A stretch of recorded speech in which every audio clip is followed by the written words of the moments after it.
All right, world, it's your boy, the Robin Man. All right, so someone had asked me, we are talking about this little known fact, kind of little known, about how social bats are.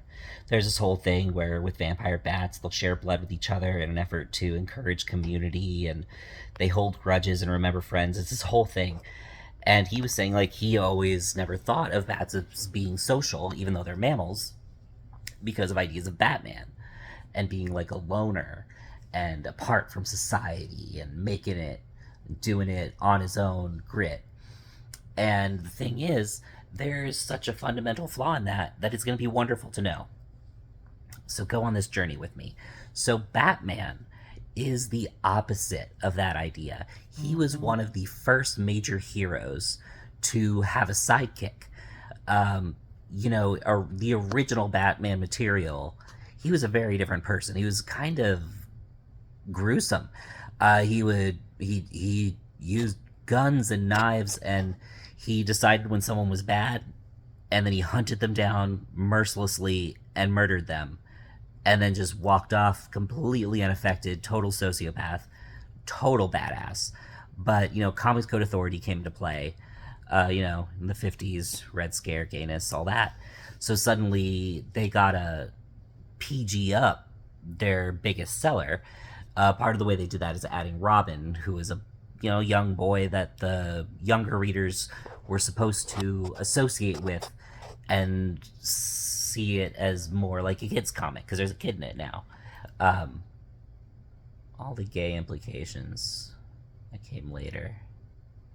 Anyway, um, but in addition to that, in all the direct lore, they don't just become Robins and then they're a sidekick and they go away or anything. Like, he chooses each Robin, or sometimes they choose him, and he trains them not as a sidekick. He doesn't train them as a sidekick, but more as an intern.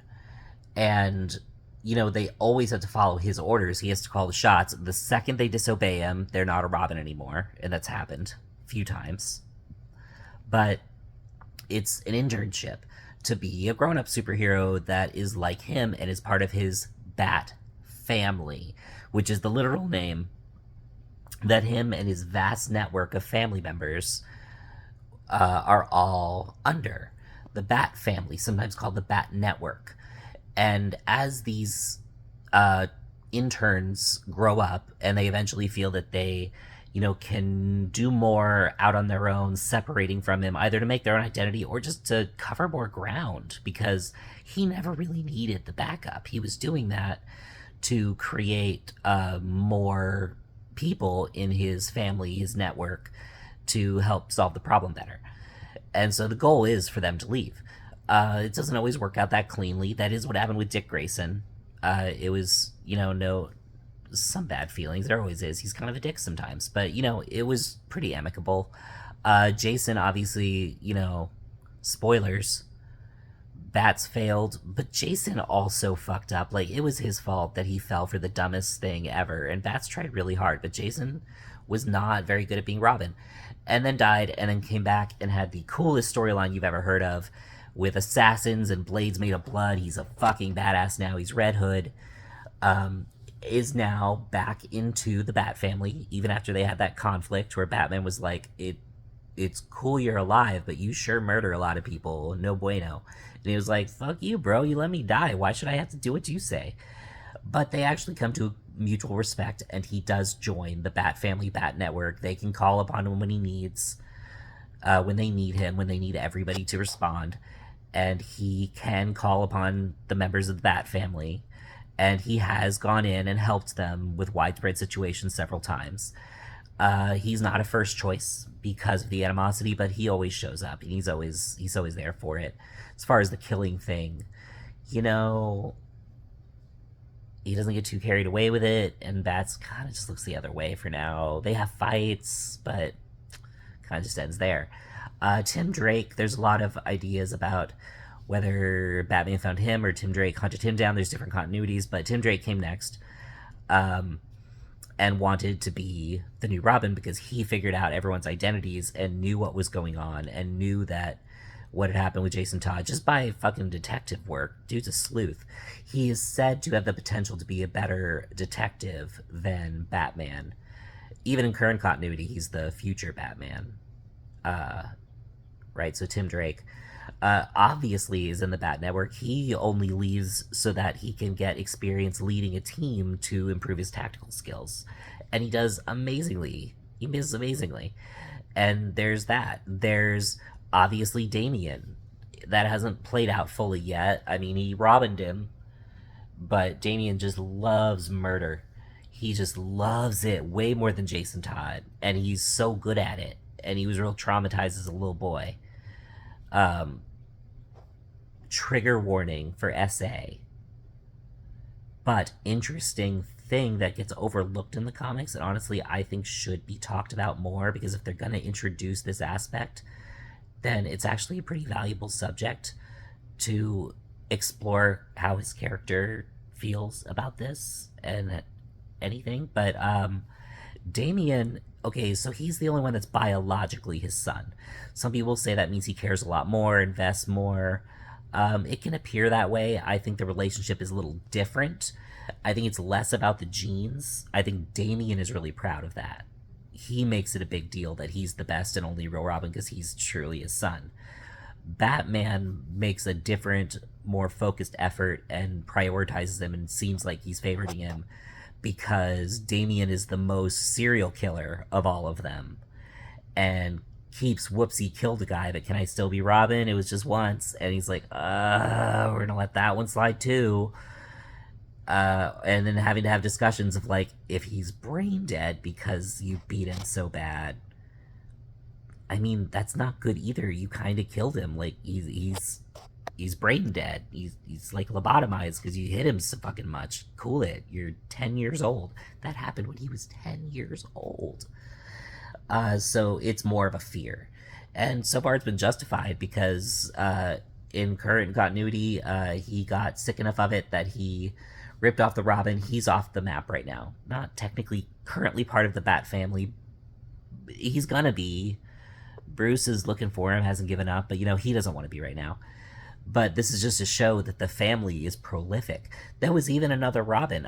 Tim left for a while, and his girlfriend, Stephanie Brown, the Robin that never gets acknowledged, was Robin. She didn't last very long because she disobeyed an order.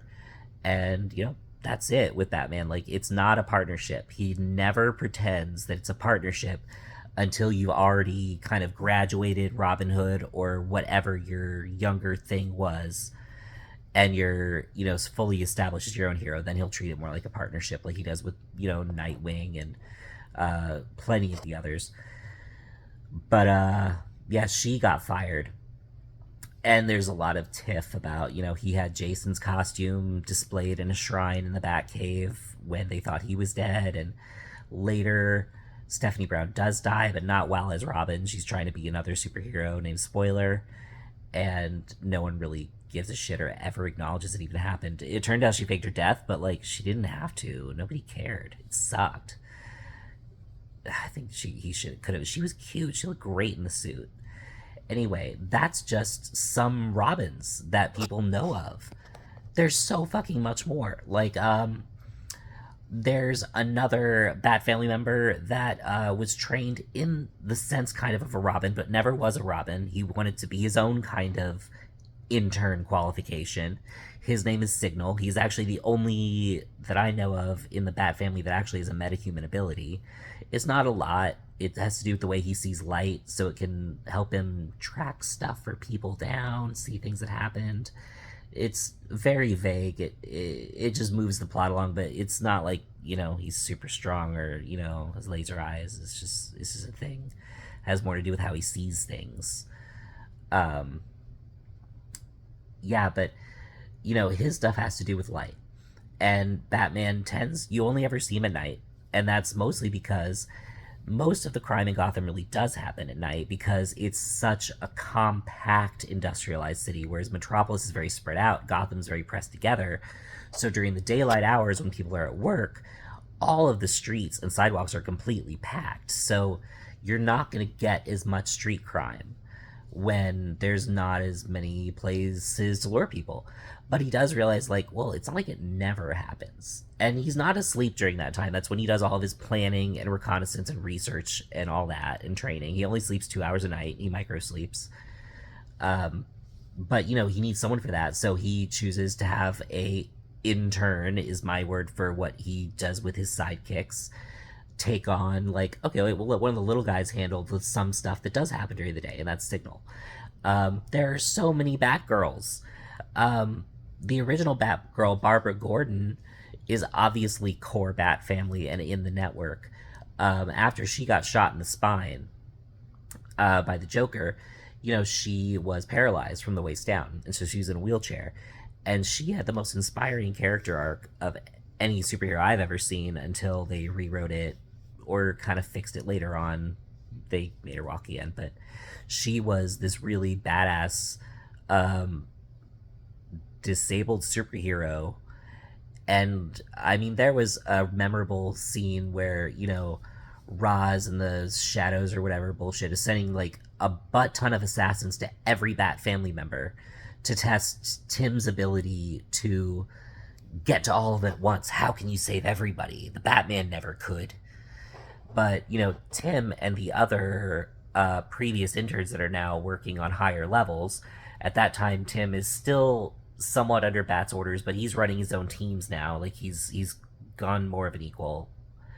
And obviously he has the idea of like, well, I'm not like Batman. I don't resist help. I know that there's tons of superpowered people that are good people. I don't need to be considering enemies. There, I got a cell phone right here, bitch.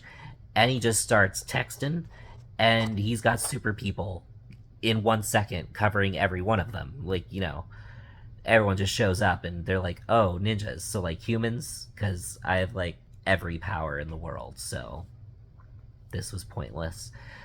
With the exception of a few, the one that gets to Damian never even gets to Damian because he just demolishes them so fast that it's like 1 minute after they show up, he's making a snarky cell phone call to Roz, who is his grandfather, and it's just saying like, ninjas, Dad?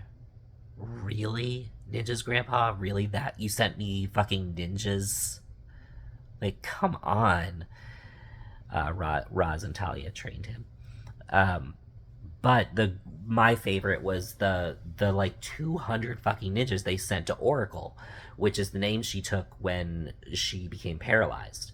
Because at that point she started working more behind the scenes, making like a network of information and communication between all superheroes. And it kind of connected the Bat family network of like 50 fucking people, maybe more, to the existing network of all the other superheroes so they could all connect and collaborate. But she's still so fucking badass. Like, nothing holds her back. So it's actually Wonder Girl. So Wonder Woman's powers in like a 19-year-old, pretty OP, shows up at Oracle's lair. She has like a fancy building or something. They all have a place.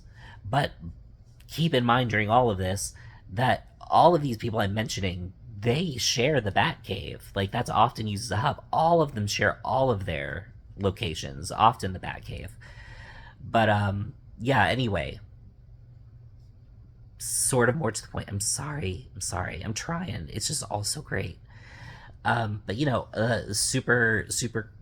Wonder Girl shows up, and all we see is her calling Tim when Tim is like, did you get there? Did you save her in time? And she's like, she kind of saved herself.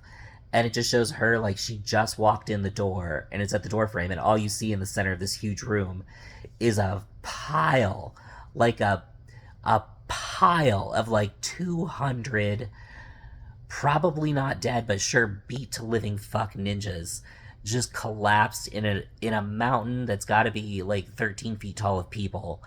And Barbara, in her wheelchair, like, with this kind of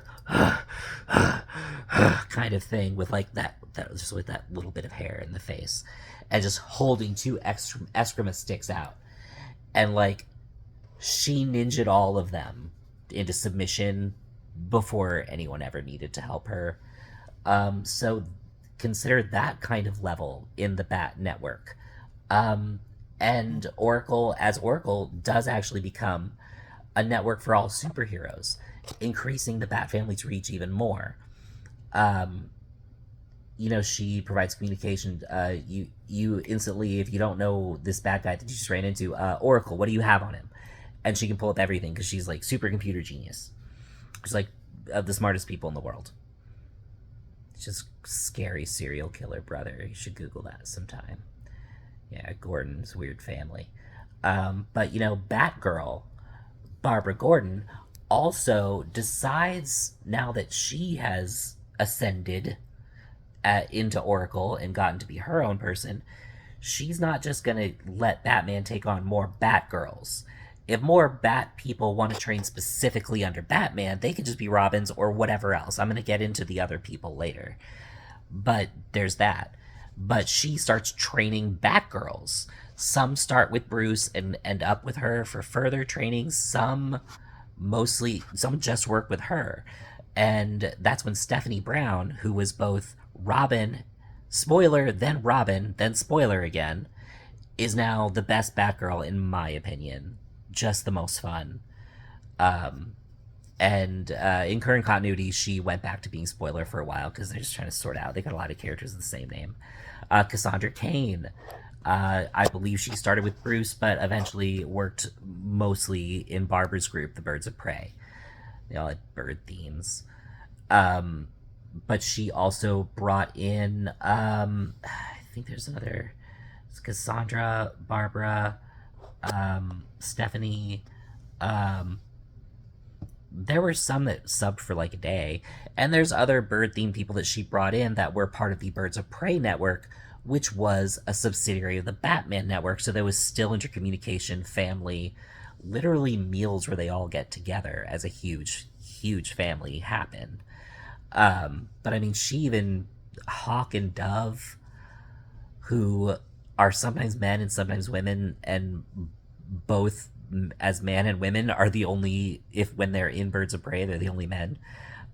There's a Talon, which is like a zombie that dresses like an owl and has Wolverine kind of powers. That's in the Bat family. Her name's Talon. It keeps going. There is a period. It's still in continuity that had occurred, I believe. But, it didn't last necessarily. But he even... Okay, so Bruce Wayne is never suspected to be Batman because he is openly funding Batman. Wayne Enterprises, and Bruce Wayne specifically, are the funding for Batman. And they say that like, we wanted the city to have a superhero, so we're the ones giving this guy millions of dollars so that he can get shit and do stuff. No one assumes it's Bruce because he's a trillionaire, technically a trillionaire, that seems like an ass and can't do shit and is really stupid, is very airhead. And so, like, you would never suspect that. Like, if there was some badass crime fighter out, like, just ravaging your city, and Elon Musk was like, I pay for that, when would you ever think that the whole character of the incel douchebag of Elon Musk was a cover for being Batman? You wouldn't think that. Anyway, because he openly funds Batman, the Wayne Enterprises and Bruce Wayne decide to incorporate the idea of Batman. This involves setting up Bat people in various cities in countries all around the world to try to get global crime. And sometimes sometimes they're a Batman. Like, there's a Batman of Russia that Bruce trained up. His name's Ivan. He's in the Bat Network. But as they're not always a Batman, they're just a Bat something, or something Bat themed. They don't even have to have Bat in their name. There's a parkour guy in France. There's Knight and Squire in the UK, who actually aren't new characters. They have been members of the Bat family for most of their continuity. They were in really early comics to be known as the UK outreach of Batman, and they're Knight and Squire. Squire's the Robin, or whatever. but he's got people all the hell over the place. And that doesn't just mean that Bruce himself is going out there picking a dude. And when he picks you and makes you part of that Bat family in Batman Incorporated, he not only gets you trained, you get a base of operations, you get all of the fancy computer analyzing lab shiny light stuff in your room to do your stuff. You get full funding from the Bat family and access to that network of his family because you're part of it now. And but he doesn't just go do all this himself like a loner. He uses the Bat family to recruit into Batman Inc. Some of them are recruited by Dick Grayson, who at this period was being a parallel Batman. This was during a very short period of time in which Dick Grayson actually was Batman. Literally almost every Robin has been Batman for a while, and so have a bunch of other people. He can't always do it. He's not always around. People sub in. And in Dick's case, when he was gone, Dick subbed in. He did such a good job that there was a good, like, year-ish, maybe less, of continuity where Batman was just like, let's just do this. And just, there'll be two Batmans running around. Like, fuck it. And so sometimes it's Dick Grayson's Batman that goes and recruits and trains. Sometimes it's both at different times.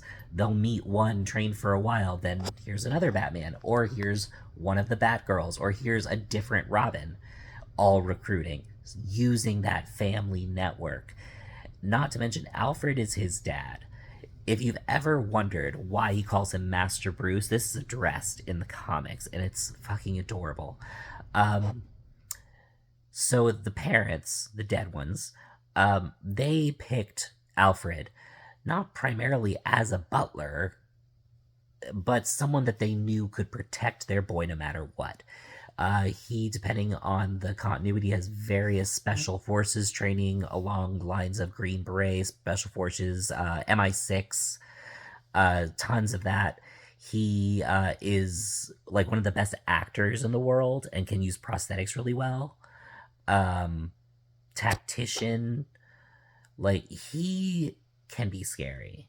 He's a fucking bad. He doesn't have no kill rule, but he was meant to be the person who reminded Bruce that some part of him is still a person and still just a little boy that I'm here to take care of, not let him be consumed by it. And Master is specifically what a butler calls the child members of the family.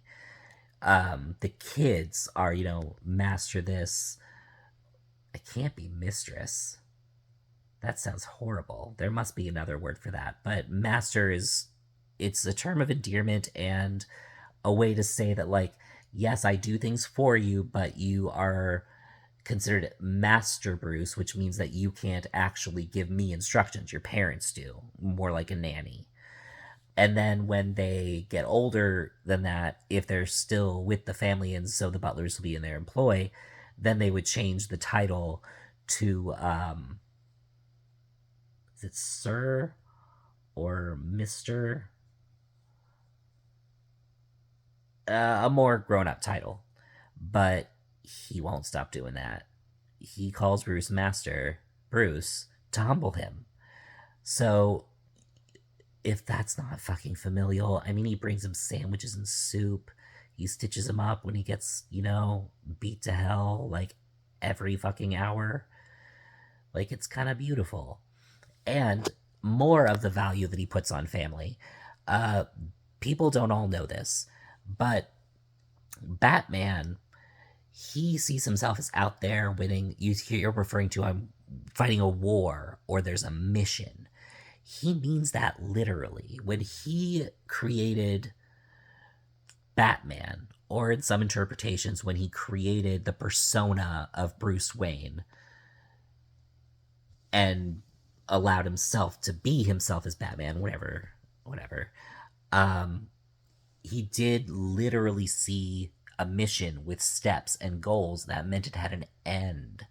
He confesses on multiple times to multiple people. He despises being Batman. He hates doing this. This is not fun for him. It fucking sucks. But he has this goal of ending all crime everywhere, or at least in his city, but usually everywhere. Lofty goal, but considering some of his flexes, I guess I could see why I would think I could do that if I was Batman.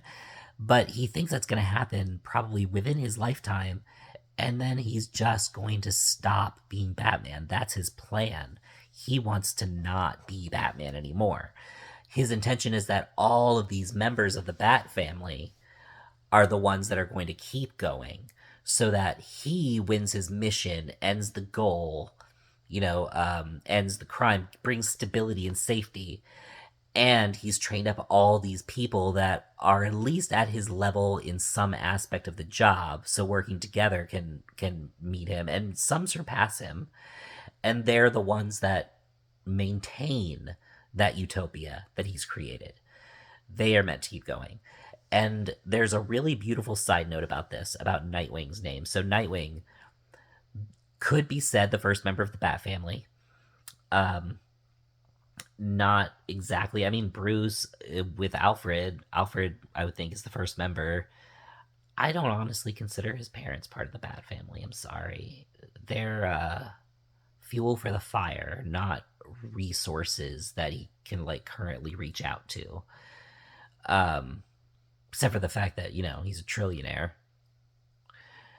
Although he was only a millionaire when he inherited the Wayne money. He's not all that good at making money, but a lot of the Robins are. And Tim Drake ran Wayne Corp for a while, Damian Wayne ran Wayne Corp for a while, and they do real good, and that's how he makes more. I had a point. Shit. Okay, so Nightwing. People think the Robins die or get hurt and stuff. No, not exactly. They more graduate. Sometimes it goes rocky, sometimes it doesn't. Nightwing was more or less amicable. I mean, they had spats. They had to make a little bit of a show just to help themselves do it because they knew it was time. But it was more or less amicable, and he always stayed close within the Bat family, regarded as an equal. But a quick little story about his name. So he chose the name Nightwing. That is actually a name he heard from Superman, who was telling him a folk tale from Krypton. Krypton, in the lore of the gods, in Kryptonian religion, mythology, I think religion for them, Rao, he made a lot of things that he made the Maker and different powers, but the ones in the story were Flamebird and Nightwing. And Flamebird, in some interpretations, is the destroyer of things. And Nightwing is the protector of those that are outside Flamebird's light. It usually goes more along the lines of she protects everything and keeps things good in the light, and he's in the darkness, and they're in love. It's sweet when he tells it. I don't know. It's basically Krypton Batman. Nightwing is the god of protecting people in the night, and most specifically hunting down bad people who think they can get away from Flamebird's justice by retreating into the darkness. He hunts them. And so it's this great mixture of Batman and Superman because he's using Kryptonian mythology for his name, but a Kryptonian myth about a Batman. And what's really great is back to this relates to his value on family. He confessed multiple times, usually with some kind of magic that's making him speak his mind and not be a douche for a minute and be vulnerable. It takes a magic power to make that happen. It's coerced. But he will say that, as much as he's always hated being Batman, he didn't just consider there being lots of mistakes, like Jason's death and Stephanie's death and, Damian's death. He died for a while too. Luckily, all three people that died came back, but he had some failures. He considers the only thing he's ever done right to be Dick. Out of the gutter, Nightwing. And how he came out, and that he says it's his greatest pride It's the only thing he's ever done right. He's more proud of him than anything he's ever accomplished because he feels like he got something right. And they discuss why that is, why he feels this way, and why Nightwing is so successful. And it comes down to what his character represents. So there's a duality with Batman and Superman. That's why they both exist, and that's why they team up. Uh, Superman fights, superhuman threats. He gets fuel from the sun. He's mostly active during the day. There's not all that much street level crime in Metropolis because it's a much wealthier city. It's more upper class. Like, you're not going to get as much of that. But you do get super people smashing all the time. Now, he doesn't make there's good people that you want to grow their goodness to help solve the problem of crime. And there's bad people you want to suppress to solve the problem of crime. Superman's not going to try to suppress the bad people with fear. Because, he's godlike OP. It's not necessary. And also, it's really better that people don't start thinking about why they should be afraid of him. Because he does a lot to keep people distracted from just hypothetically thinking of what he could fucking do if he just felt like it at any moment. And what no one could stop him from. He's a terrifying concept. So he tries to instead make himself really bright primary colors in the daylight, on TV, doing interviews with Lois when she's still stupid. And I'm sorry, she's not stupid, she's a Jeans reporter. It's just like, dude, just glasses. And for all that time, like, I don't know, love blindness. But, he's trying to be in the public eye because since he can't work on fear because it's too dangerous for him to do so, he works to be an inspiration. And he says all this very blatantly, and so does Batman. Batman's the one that really spells out the difference between them in a monologue about how he works to be an inspiration, whereas Batman does the inverse. He's working against human limits. He doesn't have to worry about the OP god level shitstorm. But, he's doing damage control of a city that's already gone all to hell. With a lot more poverty, crime, and drug use. A lot more gangs. And yeah, a lot of supervillain stuff, but it's more just awful people. So he goes the other direction and goes to be a symbol of fear, of terror, to be the punishment, to be the thing that hunts, so that he works on suppressing the negative or criminal element, and Superman works to inspire the other good people to do that too. Nightwing is the most beloved character in all of the superhero community.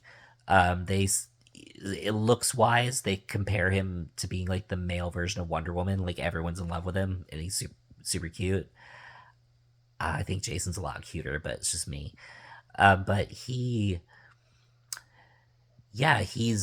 constantly referred to as, he can do everything Batman can do just as well, and sometimes even a little better. He's a fantastic detective. He is just as good, if not better, a fighter. He's tactical. He's a genius. But he's better at interpersonal relationships because with his Kryptonian feel as a Robin, he was also a foil to Batman, being the light of his darkness, just like Superman is. So now he works with Batman's tools with Superman's mindset, where he works to inspire the next generation. And Batman's so proud of that because in his mission goal scenario, the element of fear is what gets to retire when the bad guys are beat. The element of inspirations, which is what he wants all of the Bat family members to be, are the ones that need to keep going to maintain that peace. Quick rundown of how the other Robins left. Jason was the second one. He got killed by the Joker. It was real brutal. Batman's biggest failure, blah, blah, blah. I've read every interpretation of it. Honestly, it was kind of Jason's fault. Like, he fell for the dumbest trick, like super stupid, really got himself in this situation. Bats did a really good job trying to save him, was like a minute too late. And by the way, it was done by a phone vote on if Batman would make it in time. If Jason got murdered, you bastards killed him. Although it was also found out that it was rigged, and one guy was using a computer program. There weren't like a lot of computers around. It was a long time ago, and like auto called before they knew what auto calling was. Jason could have lived, but yeah, he's one that died. He came back, Batman-y but more murdery. They fight a lot about that at first, but he does actually gain mutual respect for each other, and he rejoins the Bat family as part of the network. Still with the killing, but like significantly less of it, and he keeps a good cap on it. Whereas Bats is worried that he would just go all out murder everybody. Jason just is like, makes no logical sense to have this like you can never kill. Like sometimes you need to kill. That also works like a lot. Like, you don't always, but what's wrong with you? And so Bats literally just kind of, they fight about it once in a while, and he just kind of looks the other way about the whole thing. But he's back in. Yeah, Tim is current continuity Robin after Damian quit. Oh shit, I'll get to that. He's been Red Robin, which is kind of a just Robin extra. He really epitomizes the Robin character. He's the one fated to become the future Batman if there ever needs to be one, because he's the one to be least likely corrupted by it. So he's totally in network. He mostly keeps the Robin title because he likes it, but works a lot on training other full teams so that there are complete other teams that are also in the Bat Network, like the Teen Titans and the Titans and the Outsiders. And, a lot of Bat Family had those different teams, but Robin gets into it. We did briefly have Stephanie. She had an interesting story. She was a character called Spoiler. Tim got fired for a short bit when they were having a fight, and he hired Stephanie, who was his girlfriend. I think kind of piss him off, make him jealous. She didn't last. She did really well. She was a good Robin, but she disobeyed an order on like her first night out. And that's the Robin rule. Like, you do what Batman says. If the first time you disobey an order is not necessarily you'll never be part of the Bat family, but you're fired from your Robin internship. So she didn't last long.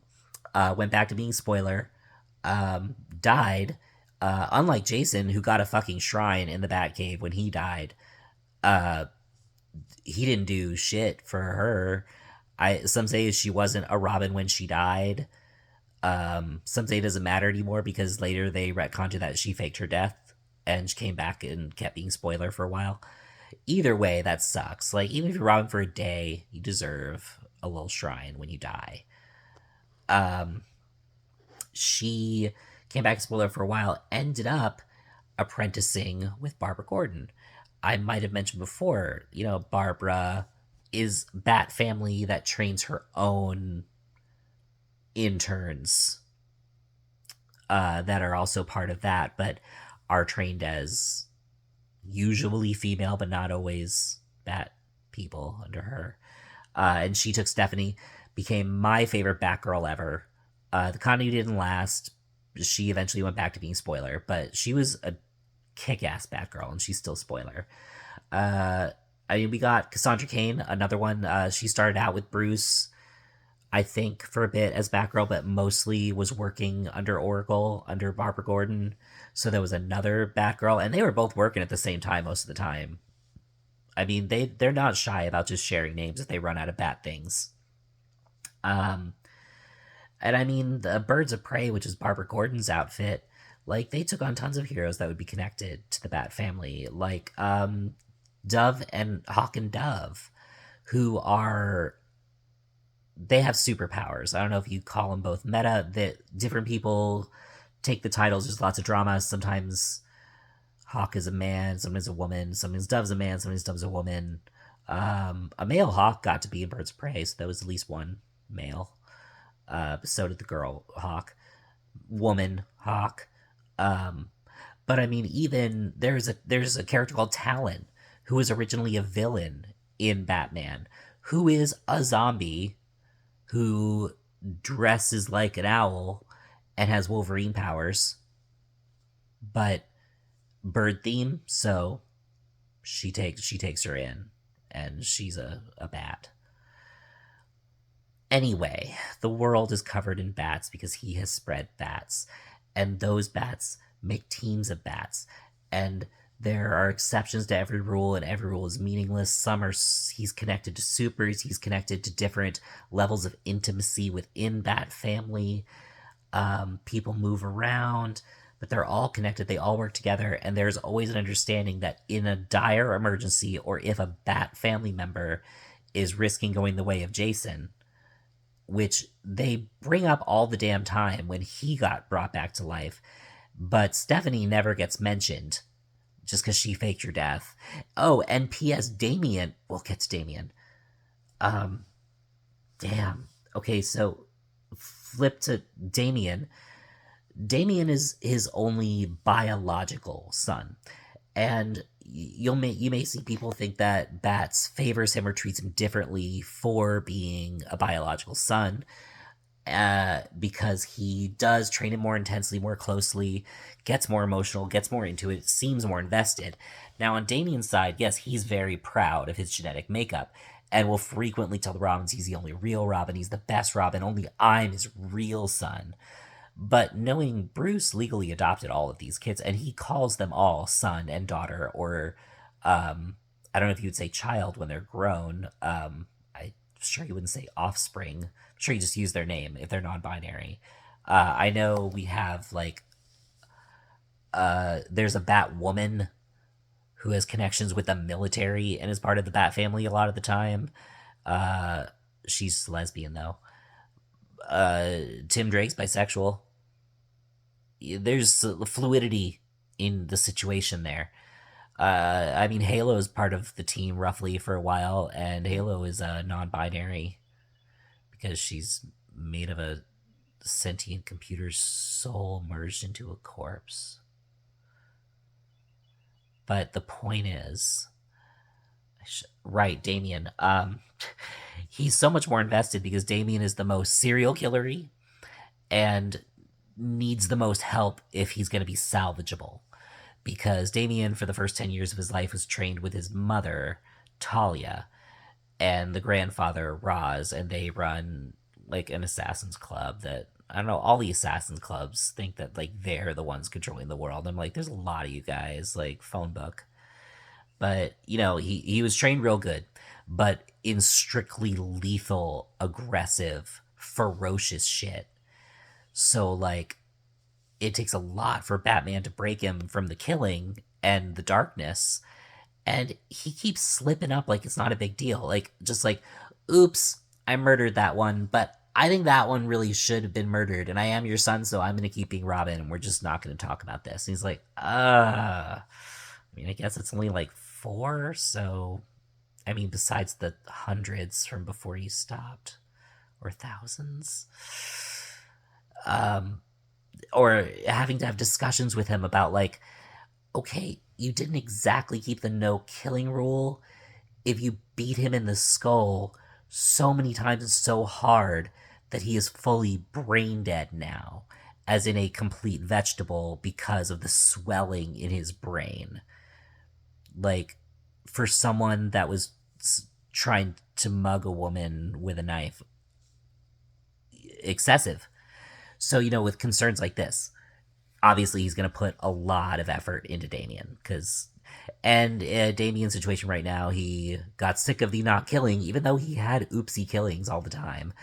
But tore off his Robin thing. He's like, I'm not that, whatever. And he doesn't even have a name yet anymore. He's just running around and like, it's just a Robin outfit, but without the logo, and it's gray and black instead of, you know, Robin colors. It looks super lame. But, you know, he'll probably get his shit together.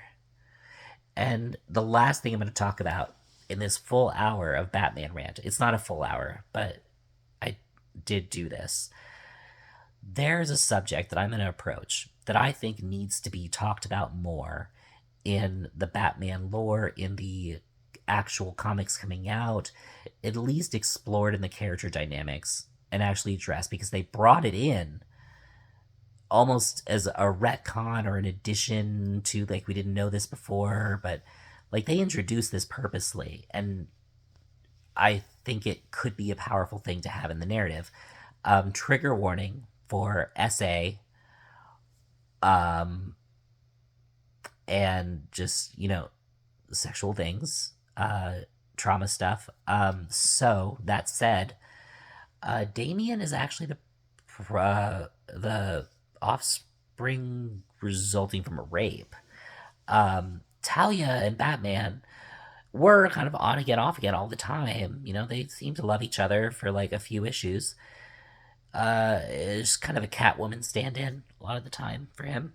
But when that happened, she drugged his champagne with a roofie and didn't like extract with comic magic, like had sex with him while he was, and then conceived the baby, and they grew it maybe at an accelerated rate in a tank, genetically engineered to be like super a good kid, like strong and smart, like the best of him, because it was all the whole trick. uh Popped him out, trained him. The thing about that dude that was just like a minor thug that he beat into brain swelling to the point of full brain death, he was 10 years old at that point. But what is really beautiful is from the very start, the instant Talia's plan was to either turn Batman, or get him by creating this baby against his will, raising him as like a murderer of the shadows, and then just dropping him on Bat's doorstep of like, hey, surprise, I did this and I did this, and now here's him, and then just fucking leaves, knowing that he won't let him, be at risk of becoming what she's trying to make him become. He's gonna try to help him by making him a Robin, and she's hoping for like take him from the inside. Kind of, it doesn't work out that way. And I quote, when Talia tries to make him come back to her, make him turn, um, sorry, Mom, he's just cooler than you. He'd rather be on Batman's side because he's fucking Batman. Right, the point is he died too. And it wasn't a faked death. It wasn't even like a retconned death. Like, he straight up was bad killed. It was a tragic, like, man, he went down fighting, but it was hard to look at. And he was legit dead. And Batman tried to bring him back in like a million different ways that were really unhinged, and kind of showed some more favoritism on that side, because like he sure didn't do that when Jason died or when they thought Stephanie died, but did some really fucked up stuff trying to get him back. And in the end, it was this Deus Ex Machina bullshit of like a crystal that has like extra powers of magic, and his one sticks in his chest, and bang, he's back. And obviously things didn't go well after that. He is currently the only living member in the Bat Network that is out of the Bat Network voluntarily. So he has a family that would fill an auditorium, and they are so diverse. Every racially diverse, gender diverse, power diverse, skill set diverse, mechanisms diverse. Like they're all so different. They are all closely connected, socialize, go get meals. They also connect out with other people in the superhero community to increase Bat relations, not like that, like PR for the Bats, and help interconnect the team, such as like Batgirl will frequently go hang out with Wonder Girl, or even Wonder Woman, and try to get like a female thing going with those heroes. Everybody loves Nightwing. Tim Drake is always training groups. Like, it is as complex, convoluted, questionably ethical, unbelievably drama filled, and impossibly diverse as a family. He Loner? I don't think so.